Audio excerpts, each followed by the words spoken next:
Yo, so you say you want a tox study, huh? Well, how you doing?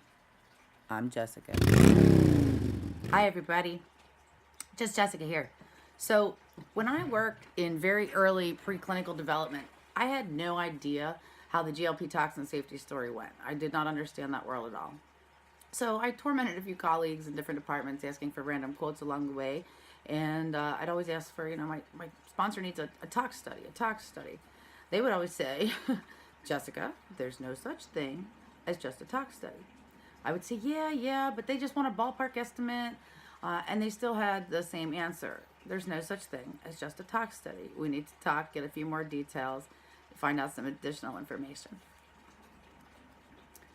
So then after working in very early preclinical development before the world of toxin safety, I didn't have a very good understanding of this. But then I went on to work in the world of toxin safety, where I definitely learned a whole lot. Now, sponsors tormented me regularly with the same request.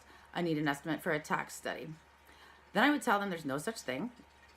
We definitely need to chat for a few minutes, get some basic information in order to at least fine-tune, hopefully, the estimate in some constructive direction.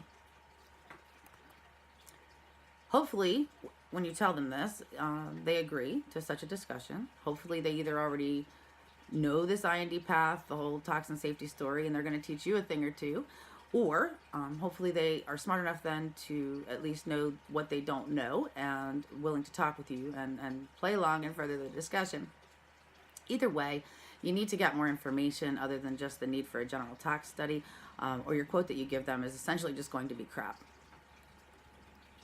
So this thing called a tox study. First, tox stands for toxicology. I'm hoping you knew that much already, but if not, there it is, toxicology. Toxicology studies are done in general to assess any potential negative effects caused by new drugs, vaccines, biologics, personal care products, chemicals, agrochemicals, as well as many other products. Toxicity is assessed using various endpoints that could include looking at blood values, taking a look at organs macroscopically and microscopically in relationship to the doses of the drug. So remember that part. Toxicity in relationship to the dose of the drug. That's important. There are many different types of tox studies that serve various purposes. It could be a very early, small, non-GLP study with no endpoints except terminal endpoints, all the way up to a two-species GLP IND-enabling, tox study. There are also 1 to 2 year chronic tox studies that support NDA submissions. Sometimes there's 9 and 12-month chronic tox studies on the NDA side of things. So it behooves you to clarify this, or you're really not going to be able to get the sponsor what it is they need. Now, if you didn't catch all that just yet, it's okay. We'll go back and write it down, and I'll come to it later at some point, either in this video or another one. The only main point for now is that many tox studies are out there, different types, different designs, different endpoints, different species of animals, and they come in a wide range of prices.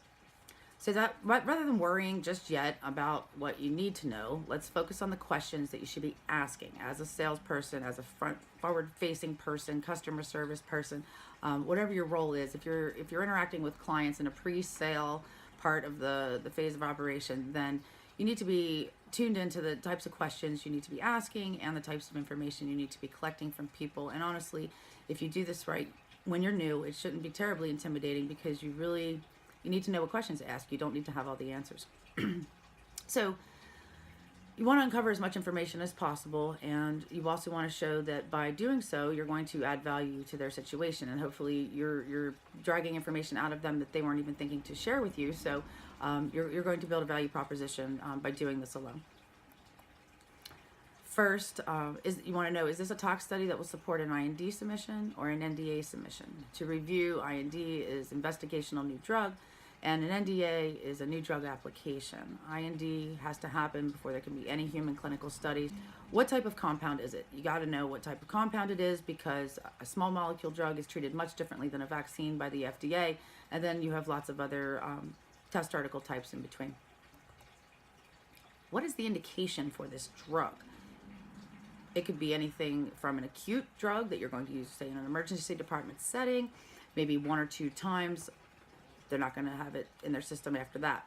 Or it could be a chronic drug for a chronic disease, such as diabetes or rheumatoid arthritis. the drug is going to be consumed by the clinical patient much differently. Therefore, the preclinical designs of toxin safety studies and parameters of those studies are going to be very different as well. You want to ask these sponsors if they've done any in-life studies to this point, for whatever purpose. Ask them what they've done. What did they learn from those studies that they've done already?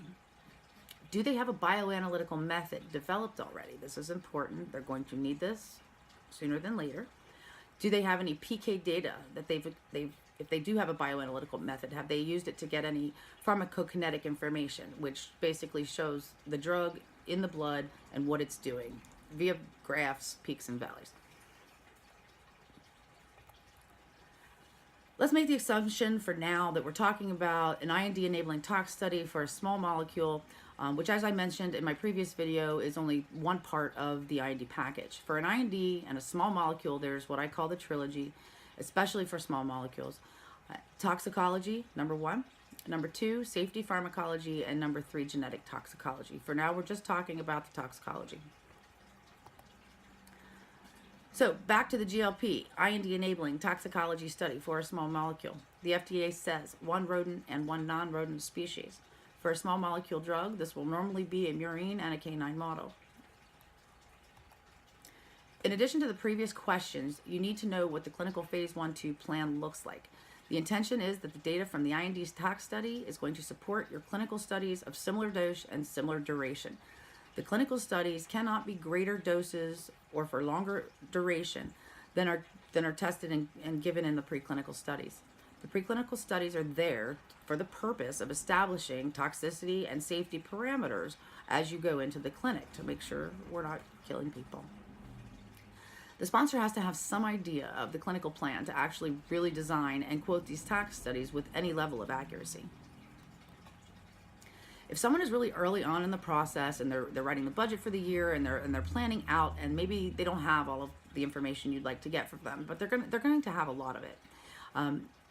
It's up to you to uncover as much as you can in order to support a real estimate.